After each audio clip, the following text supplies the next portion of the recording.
At 2:30 a.m. in the Black Sea, 10 miles off the KINBURN spit, a Russian air defense network, advertised as impenetrable, is about to be dismantled by the largest and most intricate drone swarm trap in military history.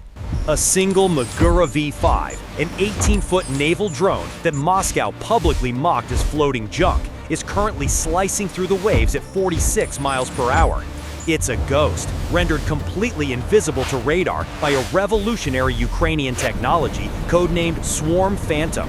This 2,200-pound vessel isn't just a drone, it's a Trojan horse, carrying a 700-pound high-explosive payload ready to ram the gates of hell. But the real threat is hidden inside. Nestled within its hull, 5 Shrike FPV assassins await their launch. These are 3-pound carbon fiber ninjas, each packing a 2-pound C4-shaped charge. And they're leashed, not by radio waves that can be jammed, but by 7-mile fiber optic cables that treat Russian electronic warfare as a minor inconvenience. Their target is a fortress, a $50 million ammunition depot, the beating heart of Russia's assault on Mykolaiv. It's stuffed with over 500 tons of Grad rockets and 152mm artillery shells. Protecting this prize is a $15 million Panzer S-1 air defense system and a platoon of 30 infantrymen who believe they are utterly untouchable. That belief is a fatal case of arrogance. For the last 72 hours, Ukrainian intelligence has been mapping every radar blind spot, timing the arrival of a 50-degree fog bank, and orchestrating a symphony of deception. It is an insane, audacious plan designed to strike at the precise moment the Russian guards are congratulating themselves on their invincibility, just seconds before the real hell is unleashed. The real story isn't just about breaching an impossible fortress with $250,000 in drones. It's about how Ukraine's plan forces the defenders to dismantle their own defenses, how it turns their greatest strengths into catastrophic weaknesses, and how it delivers a knockout blow that leaves Russia's high command scrambling in the smoke. Then, this happened. At 01 a.m., the Magura V-5 slips from a covert launch point, beginning its silent hunt. Tonight, Ukraine's most powerful weapon isn't an explosive warhead, it's the weather. A thick, 50-degree fog has descended upon the Black Sea, cutting visibility to less than 300 feet. This cold, dense air mass creates a powerful thermal inversion layer, a phenomenon that wreaks havoc on Doppler radar systems. This atmospheric layer acts like a distorted mirror for radar waves, scattering and bending signals in unpredictable ways. For the Panzer S-1's sophisticated multi-million-dollar radar, this turns a precision instrument into a glorified weather vane, unable to distinguish the sea's surface from a low-flying threat. By 02:28 a.m., the Magura V-5 is a phantom, skimming just 50 feet above the waves. It's already deep inside what should be a lethal engagement zone. 5 miles from the KINBURN spit, a concealed hatch on its deck slides open. One by one, 5 Shrike FPV drones are ejected into the damp night air. They don't climb high. Instead, they immediately drop to an altitude of just 20 feet, disappearing below the Earth's curvature, completely shielded from any line-of-sight radar. But here is the Ukrainian masterstroke. As each strike leaps from the Magura, a 7-mile strand of fiber optic thread, thinner than a human hair at just 0.1 millimeters, unspools from a high-speed dispenser. While the Russians have their multi-million-dollar Krasuka 4 electronic warfare suite ready to blast the airwaves with jamming signals, Ukraine has deployed an unjammable lifeline of pure light. The operator, sitting in a command bunker miles away, sees a crystal-clear 1080p video feed relayed through Starlink. Simultaneously, a Ukrainian Bukovel AD electronic warfare system begins a targeted jamming assault, not on the drones, but on the Panzer S-1 search radar, flooding its specific frequencies with digital noise to overwhelm its sensors and mask the drone's initial approach. The Magura V-5, its mission as a phantom chauffeur complete, has delivered 5 assassins to KINBURN's doorstep. Unseen and unheard, the action has already begun, and the Russian defenders are still completely clueless. At 02:35 a.m., inside the Panzer S-1 command vehicle, the operator's screen flickers. He's likely on his 3rd cup of lukewarm coffee, squinting at intermittent, ghost-like contacts appearing 5 miles out. They're faint, barely distinguishable from the atmospheric clutter caused by the fog, but they are undeniably there. His training kicks in. The Krasuka 4 EW system surges to life, blanketing the entire area in a powerful GPS jamming field. On the ground, 30 infantrymen peer through infrared scopes, their vision obscured by the dense, cold fog. A nervous gunner opens up with a heavy machine gun, sending a stream of tracer fire blindly into the darkness. First blood. By sheer luck, the stream of bullets intersects with the path of one of the Shrikes. The drone disintegrates into a shower of sparks and shredded carbon fiber.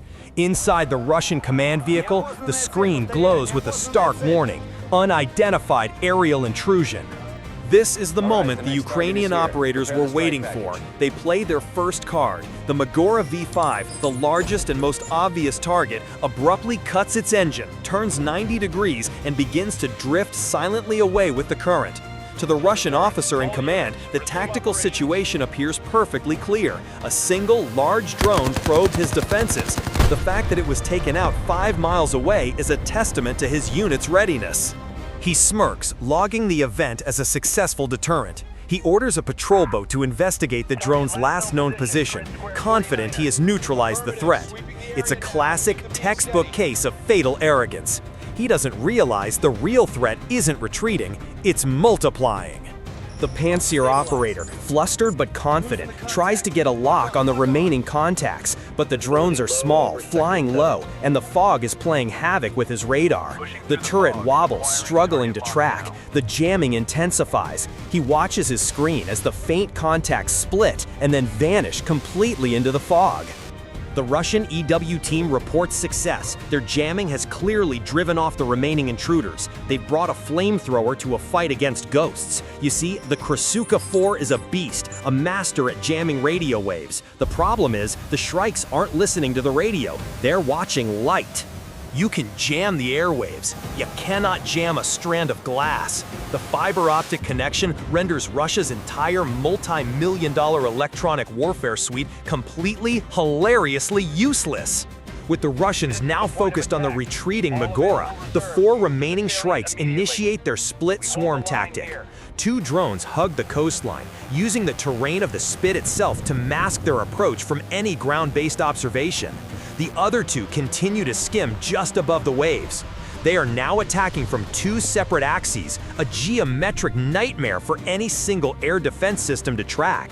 The Pantsir operator, realizing his jamming is having no effect, switches to active engagement. His radar finally acquires a solid lock on one of the sea-skimming drones. A stream of 30mm cannon fire rips through the night, and a second Shrike is blown out of the air.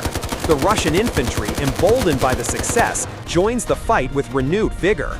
An RPG-7 streaks into the darkness, missing a third Shrike, but exploding close enough for the shrapnel to slash its delicate fiber optic cable. Inside the Ukrainian control room, an operator's screen flickers and dies, replaced by a wall of static. He slams his fist on the console. His heart rate spikes. He is now flying blind, forced to rely on the drone's last known trajectory and inertial data. He has only seconds to re-establish a connection or abort the drone's attack run. The stakes are now astronomical. With 2 drones down and 1 crippled, the entire operation hangs by a thread. If the last 2 Shrikes fail, the mission is a catastrophic failure. The entire Russian defense network is now laser-focused on the 2 remaining desperate Shrikes. The Pantsir's turret swivels frantically, trying to track the tiny, agile targets. The infantry is firing wildly into the fog, convinced they have the intruders cornered. And that is the checkmate. 3 miles out, the retreating Magora V5 roars back to life. Its engine reignites, silent mode is off, full throttle is on. It is no longer a ghost. It is a 2,200-pound torpedo screaming towards the shore at 46 miles per hour. It's exploiting the Pantsir's fatal blind spot. Its radar system, optimized for engaging aerial threats, is physically incapable of depressing low enough to track a sea-skimming target at close range, especially while it's actively tracking aerial targets from a completely different direction. Simultaneously, the 2 final Shrikes ignore the depot. Their new targets are the Pantsir's exposed truck-mounted power generator and its fragile radar array. The chess match is over. The Russians weren't fighting a simple drone attack. They were actors in a meticulously crafted play, and they followed the script perfectly. Every Russian defense, from the infantry to the 15 million Panzer, has been lured, distracted, and completely neutralized. The 50 million prize is now utterly, hopelessly exposed. The order comes from Kyiv, cold and clear. Execute. The two remaining Shrikes become twin lances of fire. There is no hesitation, no last-second correction. The first 2-pound C4 charge impacts the Panzer's power generator. The billion-ruble defense system is plunged into sudden, powerless darkness. Milliseconds later, the second Shrike slams into its radar array, turning a marvel of sophisticated engineering into a useless sculpture of shattered electronics. At the same moment, the Magura V5 doesn't just hit the main gate of the ammo depot, it vaporizes it. Its 700 pounds of high explosive detonate. The KINBURN Spit doesn't just hear a boom, it feels a heartbeat from hell. But the real destruction isn't just one explosion, it's a symphony of calculated physics unfolding in microseconds. First, the breach. The Magura's warhead is designed not just to explode, but to puncture. It tears through the depot's 3-foot-thick reinforced concrete walls like a hot knife through butter, delivering its entire explosive payload deep inside the structure. Second, the ignition. The primary blast creates a shockwave that exceeds 5,000 pounds per square inch. This pressure wave doesn't just knock things over, it rips the 152mm artillery shells and grad rockets from their storage racks, tossing them into the air like toys inside a superheated pressure cooker. Third, the cook-off. That's the moment when 500 tons of Russian munitions decide to join the party. The initial blast ignites the rocket propellant, triggering a chain reaction of secondary explosions that reaches 2,000 degrees Fahrenheit. The depot doesn't just blow up, it turns itself inside out, consuming 80% of its own structure in a self-sustaining fireball that mushrooms into the night sky. The final insult, the sheer electromagnetic pulse from the massive detonation fries the delicate microelectronics inside the nearby Krasuka 4 and any surviving components of the now powerless Panzer. They weren't just destroyed, they were lobotomized. The result is a fireworks show that cost Russia over $65 million to produce, all for an audience of one very satisfied Ukrainian command center. In the immediate aftermath, hell has a new address on the KINBURN Spit. The numbers are staggering. 500 tons of ammunition vaporized, a $50 million hole blown in the Russian budget for the munitions alone, plus another $15 million for the air defense system.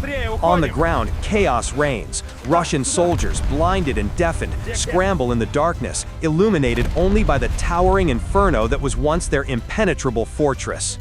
Hours later, NATO satellites confirm the kill. The once glowing thermal signature of the active depot is gone, replaced by a 450-foot-wide crater, a permanent black eye on the landscape, located at the exact coordinates provided by Ukrainian intelligence.